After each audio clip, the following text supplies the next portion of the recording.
Yeah, that's interesting. That's a pretty big question though. Respond. I think Fortnite's is not too high either. Fortnite deals with a lot of things that.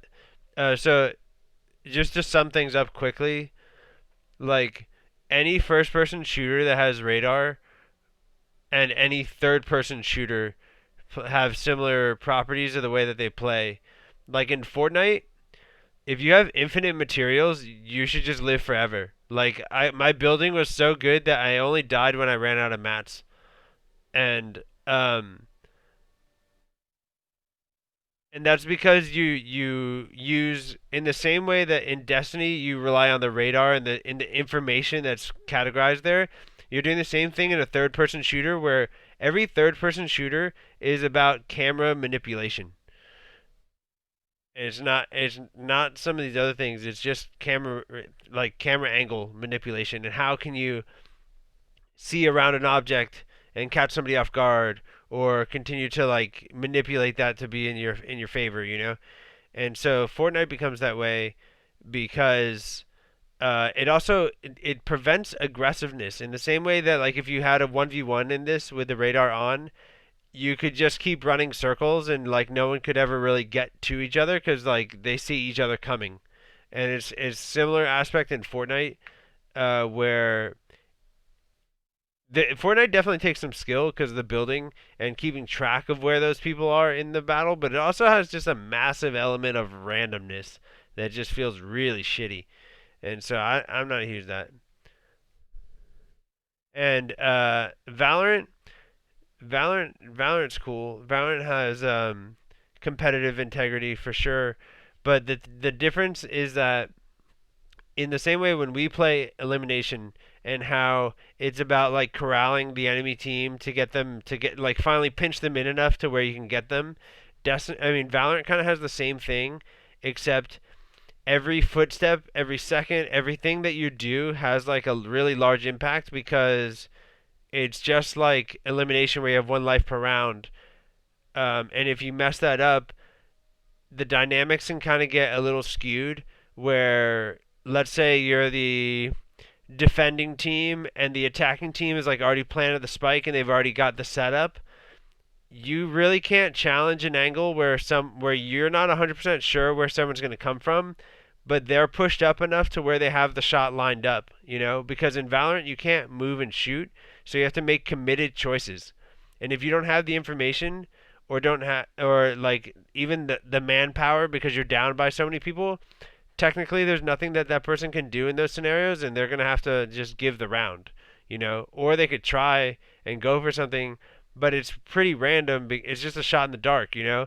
Because once the enemy team on in that situation where they've planted the spike and they're playing defense and they've got the number advantage like so much and they've got it whittled down to where we know that he's got to come from this angle, like that person is walking and then you flip it around and you play as the defender for a second. This person has to walk into a shot that can already be pre-lined up, like they're going to be aiming right at you, or they're baiting that angle for like when you check it, they shoot you from the side, you know. And there's a lot of like almost 50-50 type angles where it's just a gamble, and to an element like that's kind of RNG, you know. And there's just a bunch of things. It's Valorant is competitive, but it's very sensitive. It's like extremely sensitive. Like one literally like one footstep when you shouldn't have made a sound could be enough to give the person the information that they need to make the play to to where you can't advance because the thing about Valorant is if you are walking into a pre-aimed shot that's that person standing in a strong power position or a good angle, you're like never going to beat him. You can try. You can like just really throw yourself in there and you might, but it's kind of nuts. Like it just doesn't feel this is what it is. It has this feeling of like I have no idea if this guy's here, but I'm gonna put all my chips in this basket and just hope that this is where he is. You know what I mean? Like that feeling. And in Destiny, you kind of had that feeling too. Like when you just kind of like blink forward and just like go for something. Sometimes you're like, I kind of hope that he's still there, but I'm kind of acting. I'm making decisions for the future, not for the present moment. you know, and you're kind of just gambling that's going to work out, even though you're kind of taking a big leap, if you know what I'm saying. You're not playing like moment by moment. You're kind of just like jumping ahead a few moments and trying to play there. And that's really easy for one person to kind of like step forward and then step back, and then you've fallen you've found yourself baited. You know that can happen in all three of those games that you listed, and it can happen in just about any video game, right? But like the window of which it occurs feels quite large, I would say, in Destiny or Valorant even, and Fortnite too sometimes. You know, that's why I appreciated Halo. You know, Halo was competitive with no radar on a first-person shooter like that, with a regenerating health bar. That's another thing in Valorant. Once you take a chip of damage, that's it for the round. That's what you got to work with. You know, um, for the most part, there's like some healing characters and whatnot. You know, but that's all a little different. But with Halo, you were all the same. You all had the same, you know, same weapon, same battle rifle. It was about playing for positioning on the map and playing around the power weapons that came up, the objectives that were in neutral spots on symmetrical based maps for the most part, and you had regenerating health. So you could either back out and reset the scenario or really like make the push and try to get the kill or whatever.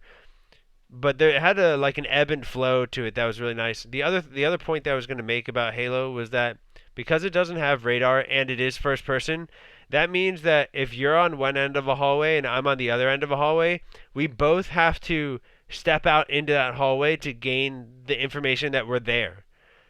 Whereas in a lot of these games, like one person's hiding on the edge of the hallway, like not stepping out, and then I've stepped into the hallway, and all this person is doing is waiting for me to get midway to where I can't leave, you know?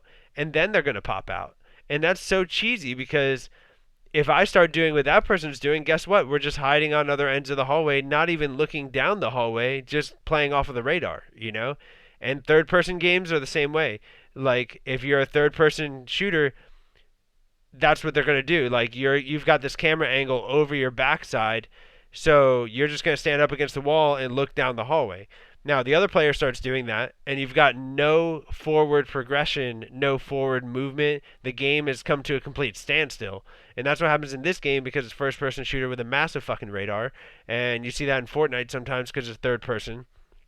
And I don't I don't I don't like playing those kind of games. I don't appreciate them for that because the gameplay is stagnant. It's not healthy. It doesn't flow at a good pace, you know. But like if rockets are coming up in Halo and like we both want to go for it, we have to you can do like things like pre-nades and some, you know, protective type things like that. But for the most part, like you're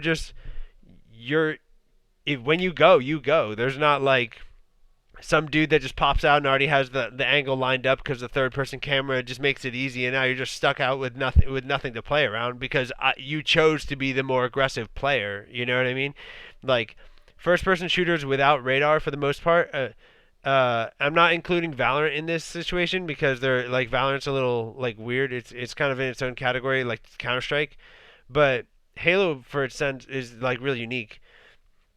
It really a rewarded aggressive intelligent gameplay, like fast paced aggressive, not and the keyword there is intelligent because Destiny 1, like year 1 Destiny 1 was fast paced, but you really weren't that intelligent. You were just kind of like there's a dot, I'm going for it, you know, and you just kind of like thrusted yourself as far forward and tried to go for the most aggressive type thing that you could.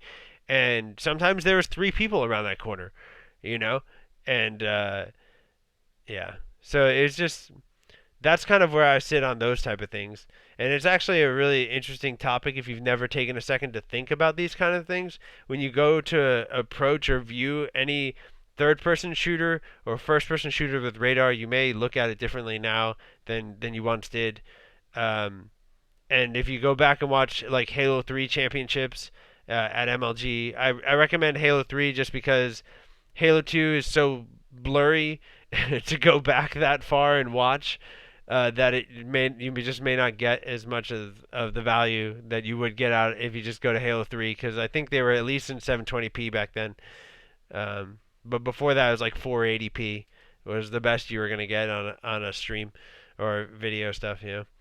Yeah, the ape mentality. That is the point that I usually check out and don't and do not play a game because just for the reason that it got that name of to be like an ape, like just an ape, just mentally wise, is because you literally turn off your brain and you just like full send. And there's like it's I do not like letting go of that because that's a very scary thing. That if you embrace that state of mind, you have it's a very slippery slope, and you've lost touch on critical thinking. You know, and and I'm not one that's going to give up my critical thinking skills just because a video game is popular or because of this or because of that. That is one of the most valuable things that any human being can ever have, and I will always stand by that. My name is Gym Leader Fizz on PS4 because I thought that I was not going to play much on the PS4, and I had already my name on Xbox was Fizzor, and I wanted something a little light. And a viewer bought me my PS4 because he wanted me to come play with him and with some of the streamers that were streaming on Destiny 1 at the time. So I just thought I would go with something fun. I've been using Fizzor for like 8 years at that point, and it had a very seriousness to it. And I wanted something that was just a little lighter. I wasn't gonna obviously leave my name, but just for PlayStation, I didn't mind doing something fun.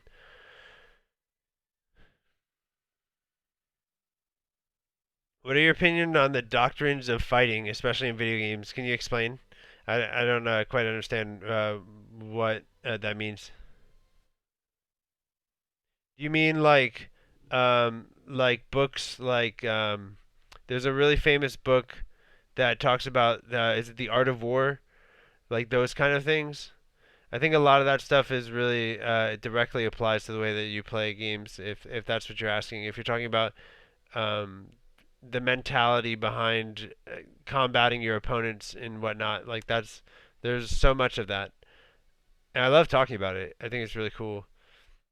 And there's as I was growing up, I learned a lot through competitive Halo that reflected in making intelligent life choices. And it was one of the things that really kept me alert and awake and just wise with that kind of stuff because I was constantly playing like a smart chess game, if you will, And this is where my point of like critical thinking just a few minutes ago. It is actually concerning to me that how all these kids that are playing Fortnite, the impact that that's gonna have on their mental stability moving forward and the way that they approach problem solving, and especially because they like to play a lot of hours of it, and and it's something to keep an eye on, and it's something that should definitely be looked at. Like over the years, I really have gotten to a point where I don't play games that I don't agree with on a mental level. Like I don't think that if it doesn't take you through an intelligent step of mental processes, I usually don't play it. The only reason I'm playing Destiny 1 right now is just for the nostalgia factor, a little bit of like re looking at it and kind of talking to the chat and for you guys, And so many people have asked me to play this game again. Uh, but I cannot stand playing it. Like I actually really don't like it. But it's been kind of fun to come in here and reminisce and talk and be all that kind of stuff. So hopefully you guys enjoyed that. That was kind of fun. I had a good time talking right there. That was fun. And like if you agree, disagree with all those points, whatever. That's on you. Like that's just one man putting where he stands out there in the world, and that's the beauty of freedom is that you don't have to agree.